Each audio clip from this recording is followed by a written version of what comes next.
to JBM Author Spotlight, where we celebrate authentic voices and transformative stories by introducing you to the authors behind the books. Today, we're honored to introduce one of our very own, author LaSheena Jenkins. LaSheena, thank you. Welcome to the show. It is an honor to have you. Oh, LaSheena, tell us about yourself. Who is LaSheena Jenkins beyond the title of author?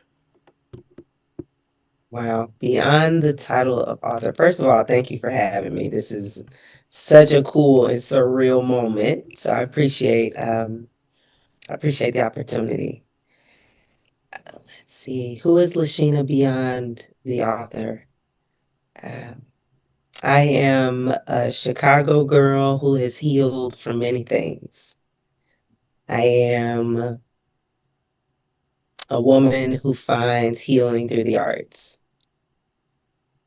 I am a mom who mothers from places of inspiration Mm. and joy. I am one who loves the Lord. I am a truth teller and a truth seeker. Beyond being an author, I'm a disruptor, Mm. humanitarian, activist, systems builder. I'm just me. I love that. So, how would your family and friends describe you? Wow, my family and friends. Well, interesting you should ask that question. I recently put up one of those posts that says if you can describe me in one word, what would those words be? And I saw words like regal, thoughtful, inspiring, fire, authentic. Those would be some words that stuck with me from that exercise. I love that. And what brings you the most joy?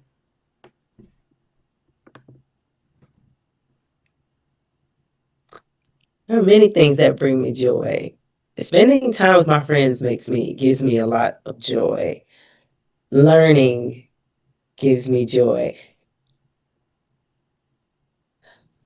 Expanding, um, not material, but more so internally, and realizing that there's more to uncover and discover about who I am and who I can be in the world. Um, Notably, I get to do that in a lot of ways through my babies. So uh, those are the things that bring me joy. Beautiful. So, let's talk about what has shaped the woman you are today. What were the experiences that changed your perspective on life? I don't know if we've got enough time for that. You What I would say is can give us the most recent and the most pressing.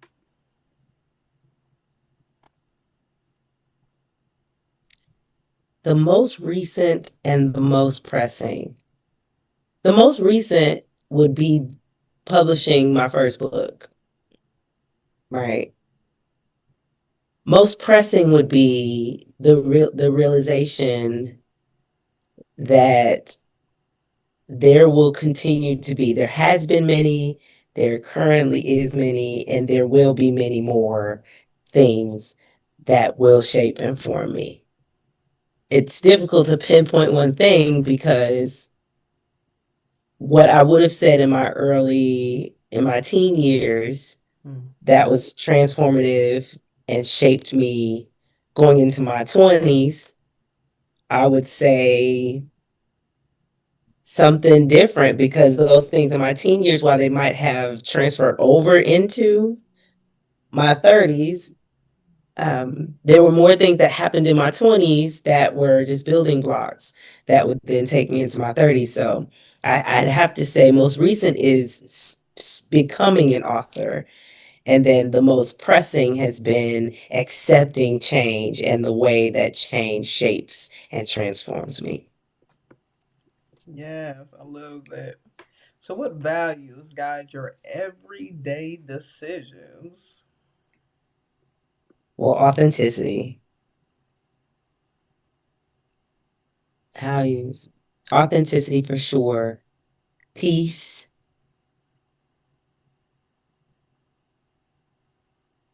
credibility,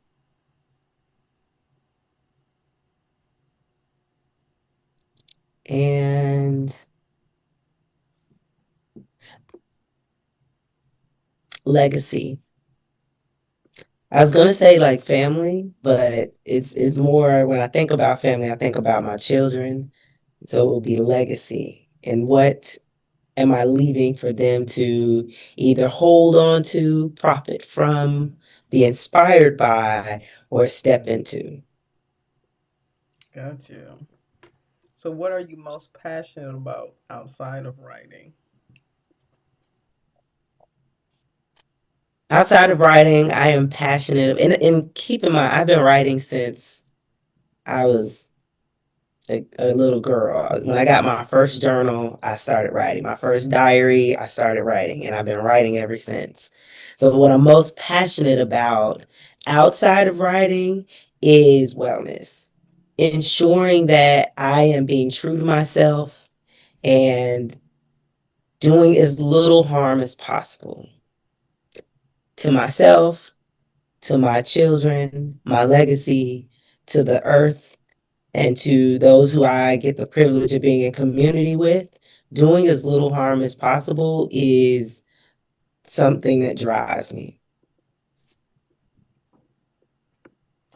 Part two, finding your voice. Have you always loved writing? Yes, I have always liked writing.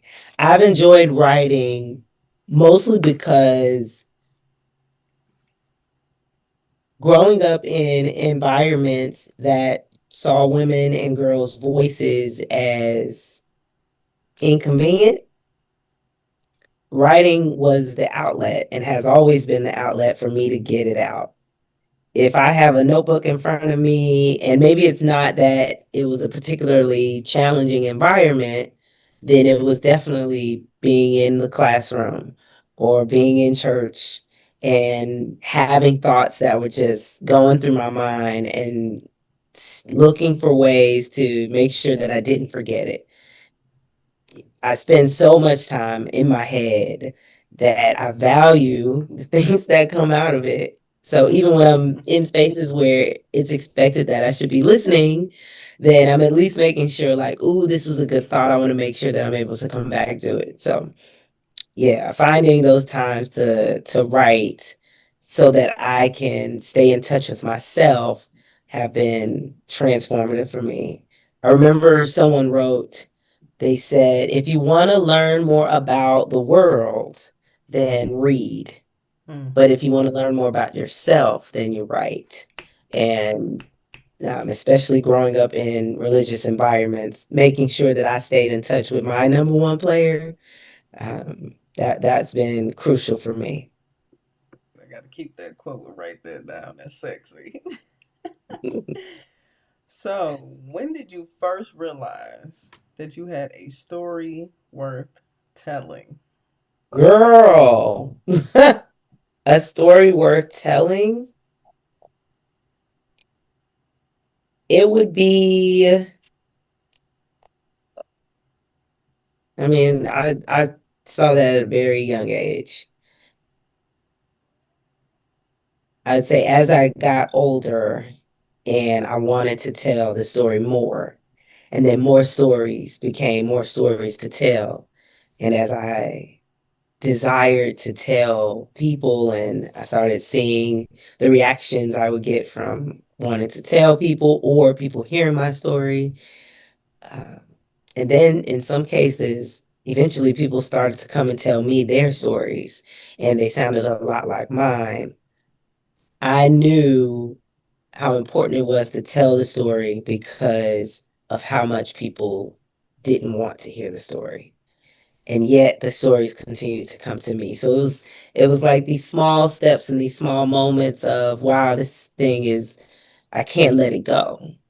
And then I'm finding out statistically, I'm finding out while I'm talking to other people in conversation by the water cooler at work, and they're sharing these very intimate details about their own experiences, right? Rather it was in relationships, rather it was in their childhood, rather it was relationships with their parents.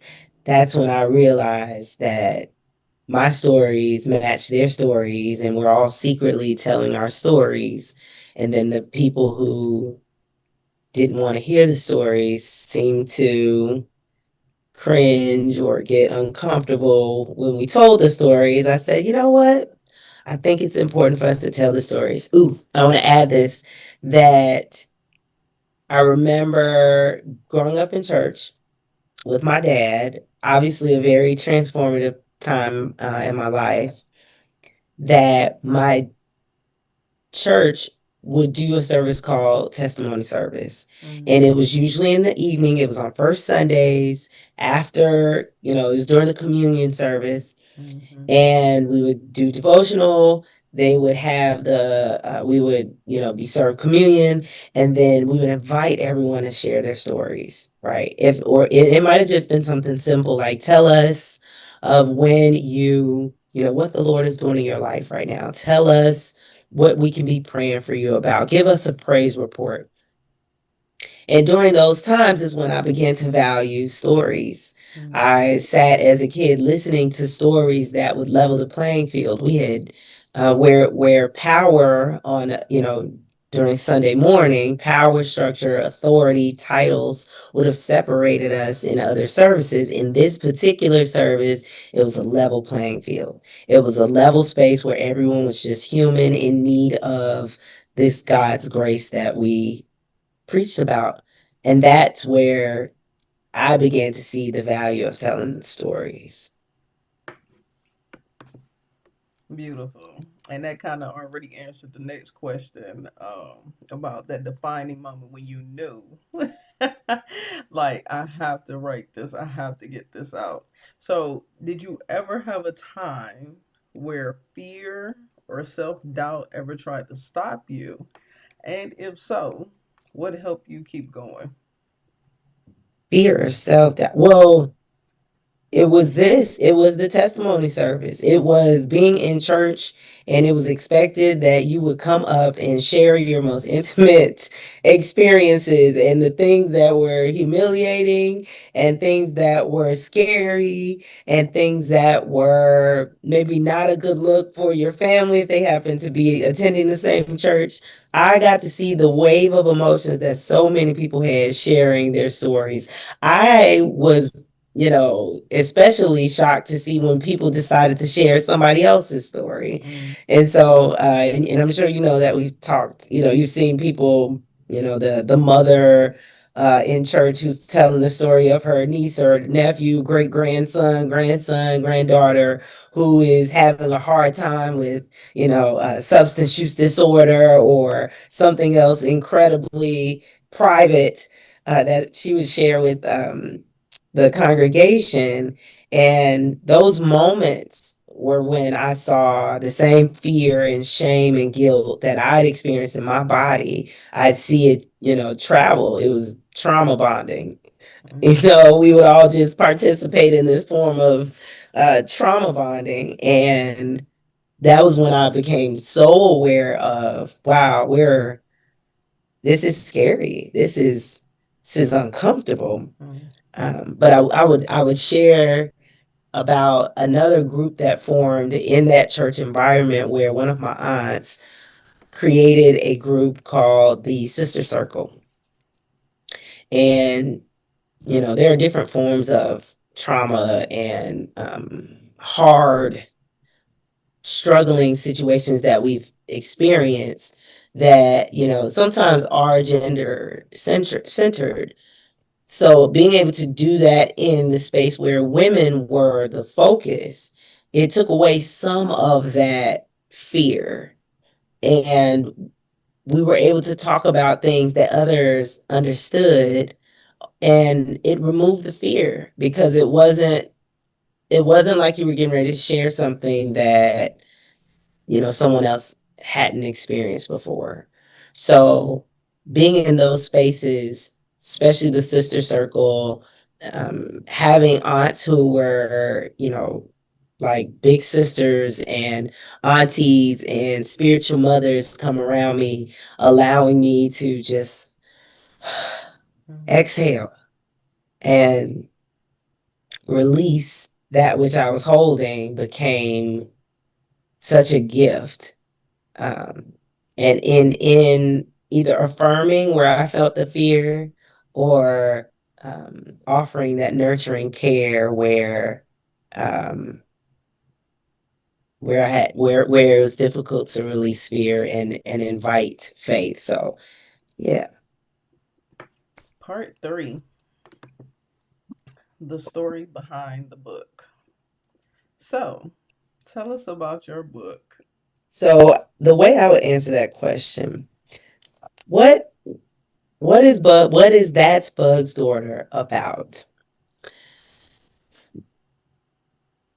That's Bug's Daughter is a project that I've been working on for 10 years. And it is about my dad. The title, That's Bug's Daughter, and I grew up in a household where I saw my dad only on the weekends. And if I made a special call to him through the week and said that I wanted an Italian beef or I wanted something else to eat, he would bring it to me. And whenever I would leave the house with him and we would go, say, to church or we would go to one of those environments, um, most people would look to me and say, "Oh, that's Bug's daughter. Who's that? That's Bug's daughter." And when he wasn't around, still people would, if someone didn't know my name, "Hey, that's Sheena. Who's Sheena?" "Well, that's Bug's daughter." And that was my identity around him, and that was a gift because you know biblically, and this is still tying back to what the book is about.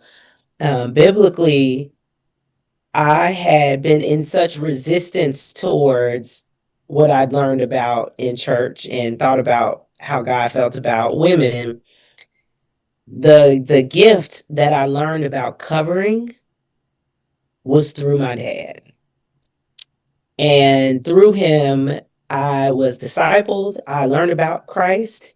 I learned about going to church. I learned about what it meant to walk like someone who believed in Christ. I learned how to be forgiven. I learned how to receive forgiveness and receive love.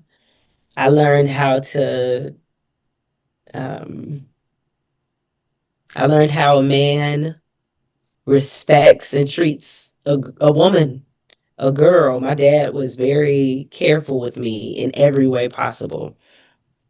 So that's what the book is about. The book is a grief memoir.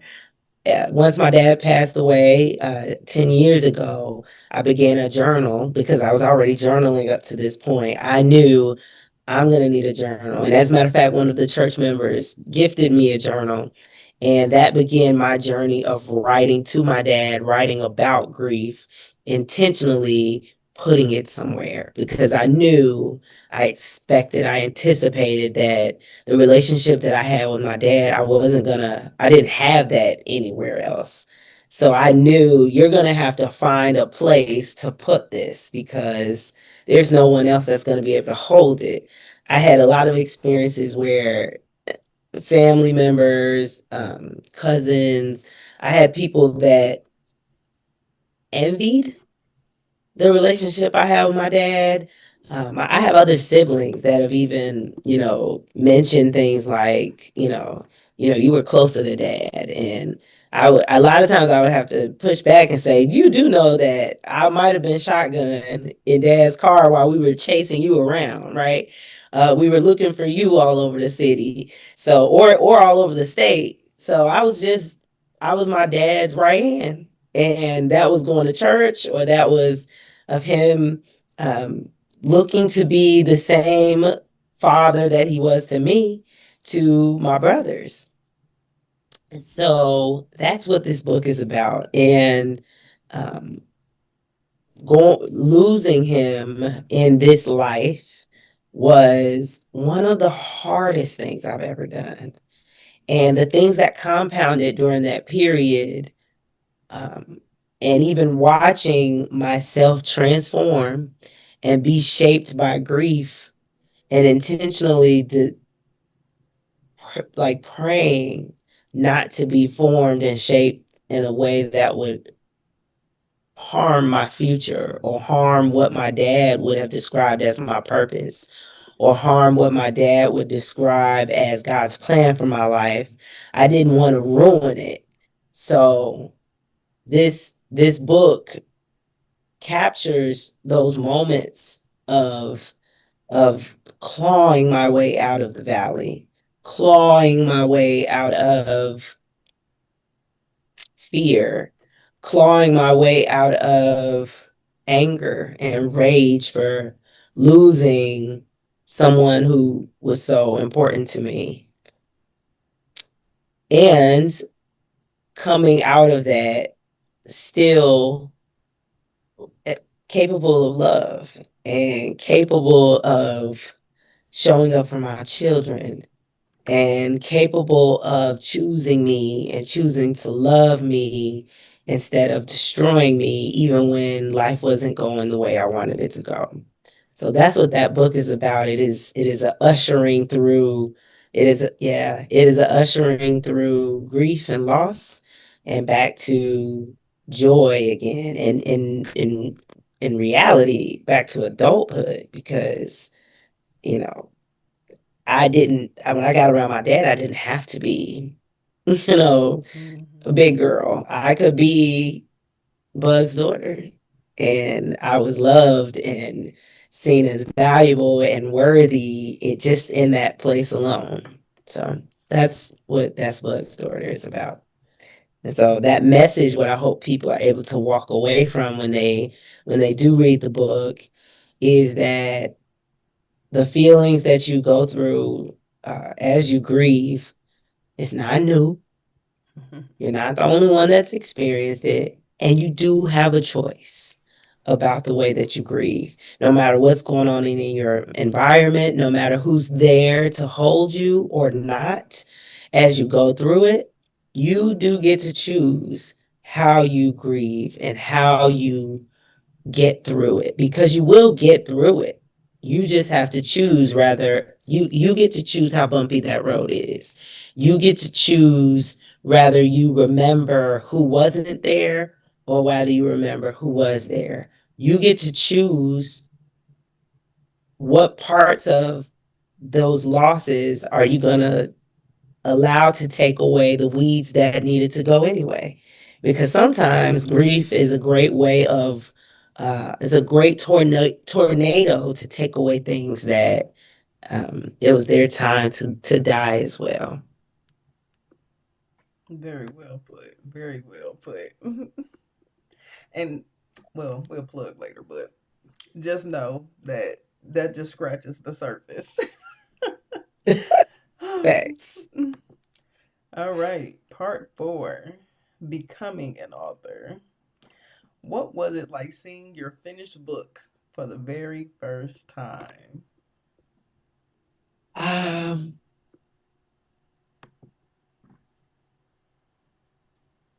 Seeing my book for the very first time was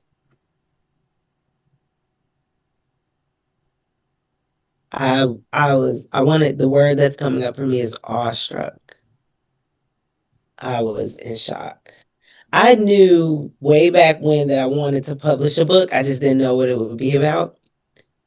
But to see this particular book published, It was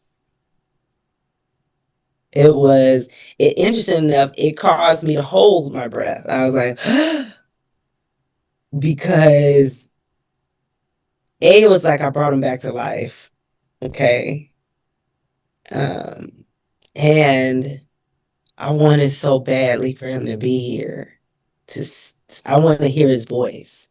I want to hear, and I can right now, even while we're talking about it. I want to hear what he would say as he read through it. I want to hear him laugh at me and laugh at the accomplishment. I want to hear him go through it and tell me it ain't even happen like that, girl.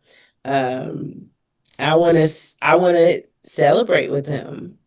So I got to experience joy with my dad again because my dad was a really big cheerleader of mine. So being able to see the book with the title on there, which I know is subversive in some ways too. The people who know my dad, there was some controversy like, oh, it wasn't Bug, Bug, it was Bud, Bud. And I intentionally chose Bug because I remember asking him about it when we were in the car, and I said, "Dad, I hear people calling you Bud, but is it Bug or is it Bud?" And he told me the story about how my granddad's name was Buddy, and my dad used to hang around him a lot while he was traveling between churches, and he got the name Bud, but because of the way Black vernacular is, we don't always pronounce words all the way through, so people just call them bug. And it was just bug, and there's no landing on a consonant. So there are people. So I asked my aunts, I asked the uncle, I asked the cousin, what do you call them, bud or bug? And they would say, oh, bug. Like almost unanimously, it was all Bug. And I was like, okay, well, I'll stick with bug. Yeah. And part of that too was about the way that I felt like people saw my dad. I don't think he got the respect he deserved. And so the irony of that, of him being, this guy that people didn't have high expectations for, and yet he was a massive, massive heart to be around. And he had a massively beautiful smile. And he was incredibly generous. And one of the absolute most genuine and most sweetest men you could ever meet. So I chose Bug because the Bible says that God will use the foolish things to confound the wise. And I felt like my dad deserved to be in that light as someone that people could argue about what his name is because he was that important to the people that genuinely knew him. Wonderful. So, what surprised you the most about the publishing process? I know it was a roller coaster. Yeah, it still is. The first book, what surprised me was the anxiety. I expected release. I expected, accomplishment. I didn't expect the anxiety. I didn't expect to be nervous about people reading a book. I didn't expect for people who did read the book to come back and like tell me, ask me questions, even like, hey, you put my name in your book. And I was like, oh, yeah. What page was that? And they would say, like, it was this page. And I just want you to know. And so that was something I wasn't expecting, was to have people that love me to come back and want to have conversations about things that I had wrote in private. Again, not thinking that I would publish it. Um, I was surprised about how much I wouldn't care about the cover. So in the uploading process, I all of the book this book had my own artwork on the front as a cover. And in uploading it to take it to print, it was very difficult to get the metrics correct. So when you can't get the metrics correct, they will give you the option of just creating it using their platform. And it's usually pretty generic. It's some sort of pattern in the background. You get to pick a few, change the colors if you want to, and then, you add your title. I was surprised that I wasn't as I wasn't upset about not getting my artwork on there. And perhaps it's because you can always reprint it and get it uploaded to apply there. But I was just I was more happy it was done. I was happy that I finally did it, that I didn't let fear stop me from doing it. I was glad that um, it finally helped me to see who I knew I was already. It was nice to feel like I had created something. So if you go on Amazon, it names my father as a co-author. And it felt like I got to create something with him. And so that was what was surprising. The whole process was emotional. It was extremely emotional. And that surprised me. Part 5, Beyond the Pages. What do you hope readers take away from your book? I hope readers take away the pace of resilience. Resilience has a pace, and we hear about it, especially as Black women. We hear about resilience like it's a badge of honor. And when you're in it, it doesn't feel resilient at all. It feels uncomfortable. It um, feels like death. So to experience grief in particular, which most people who know me consider me to be outgoing or a pretty jovial person. For my first book to be about grief is pretty ironic, but maybe it's not, because without grief you can't appreciate joy truly. So I want people to understand and walk away with being patient with the pace of resilience. And we can see that in a lot of different ways. Like even when you work out, I like to work out. And when you go to the gym, when you're getting through that last rep, it can feel like something that you're rushing to. I'm rushing to get the result that I'm looking for. Especially in this, day and age, we are now highly technological and we want things now. And a lot of my work, especially in earth care, we can look to our plants, we can look to the trees and see the pace of resilience and being patient with yourself and patient with the body you've been given and the patient with the people that you recognize and identify desire to be in your corner.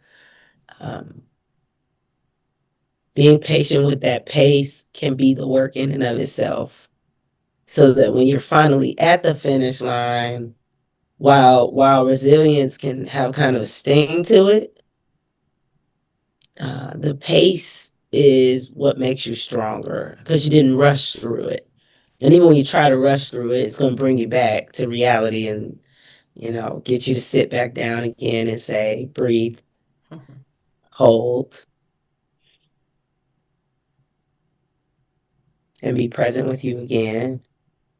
And now, one foot in front of the other.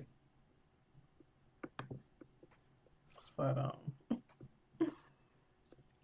Part 6, Encouraging Future Authors.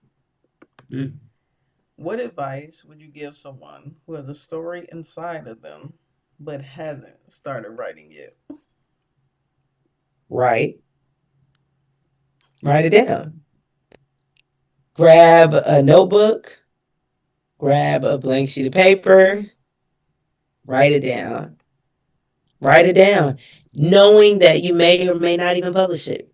It might never make it to the published page. But writing is like a wheel going down a hill.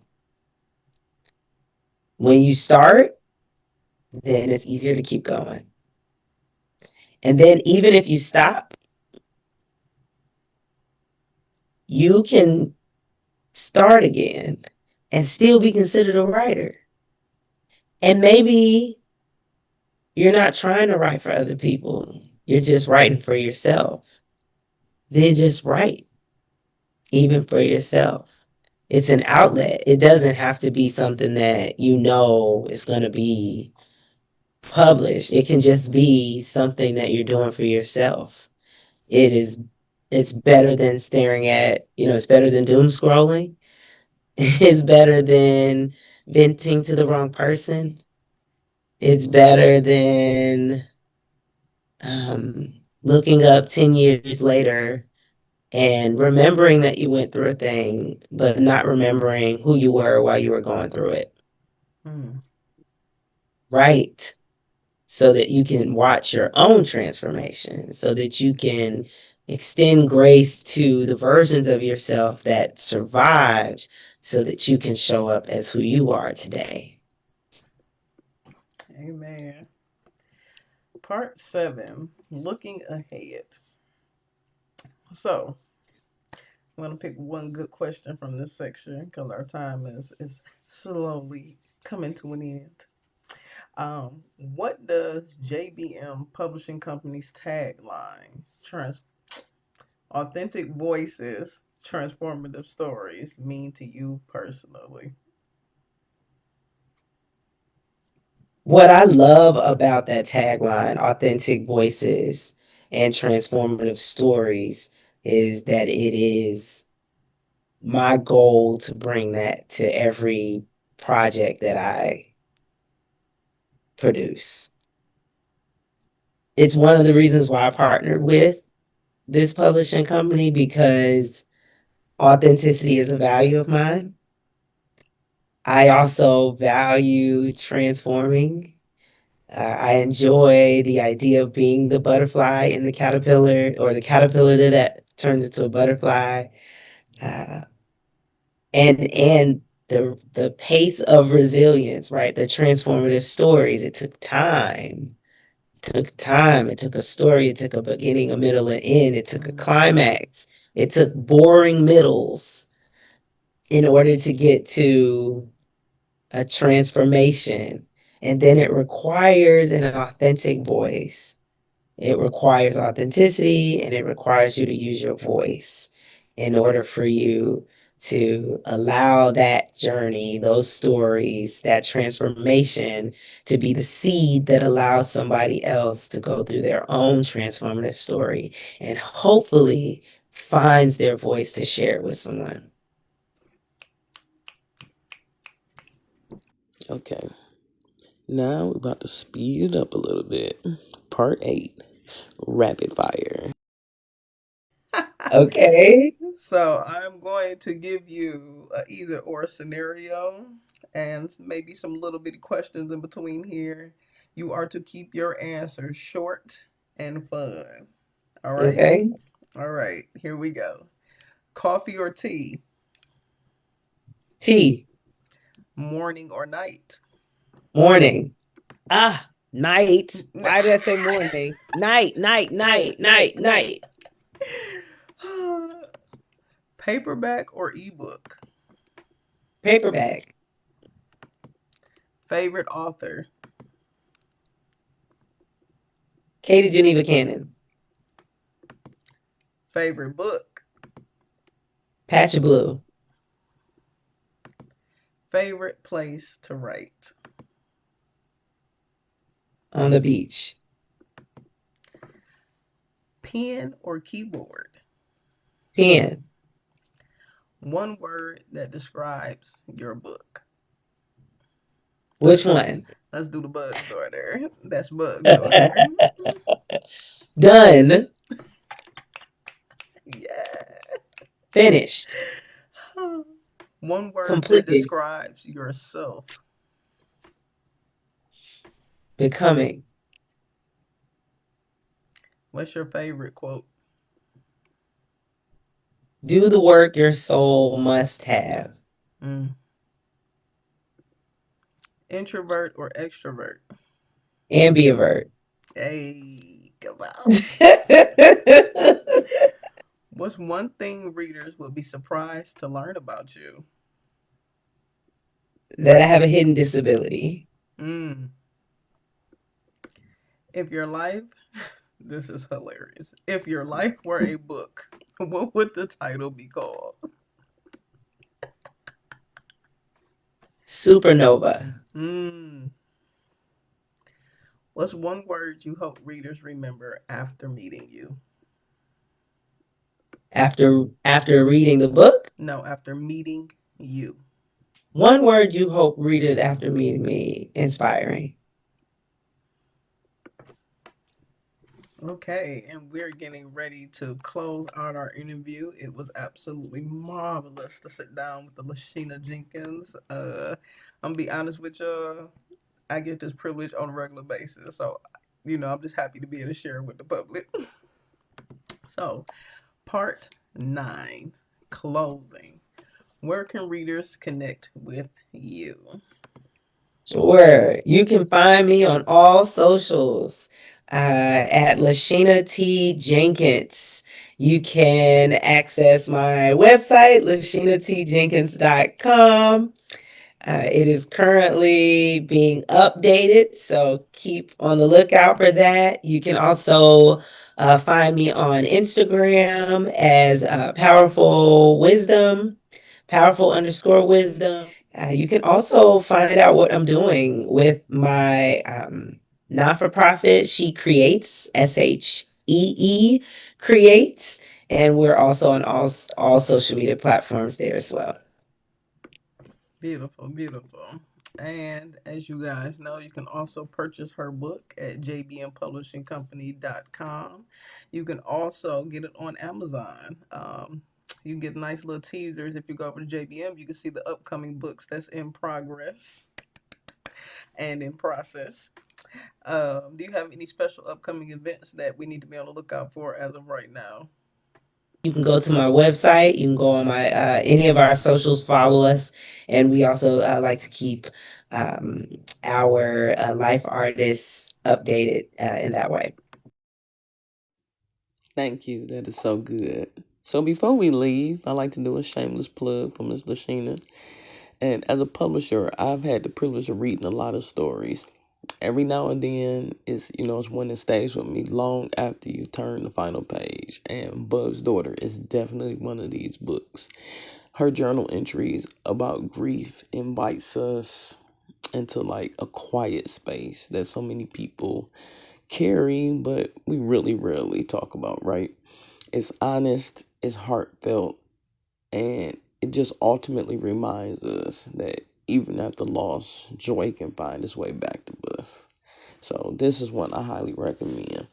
And as a special surprise treat to her, I want to talk about the ground we become. That fingers crossed and prayers up by the time this hits the YouTube airways, is going to be published in print. And so this is sermons, theatrical work, and it just brings you to a conversation about faith, justice, and community. So be on the lookout for that.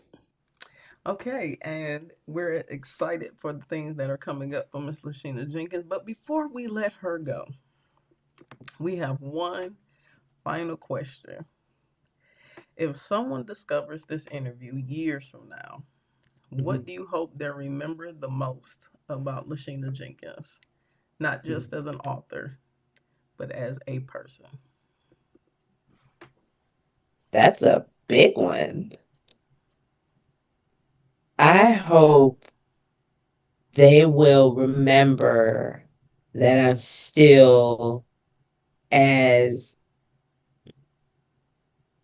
joy filled and with a spark at the time that they see this as to now. So let's say that's 5 years from now, 10 years from now. My hope is that I still am as joy filled and I still have the spark of fire, the growl that I have now, and still very youthful.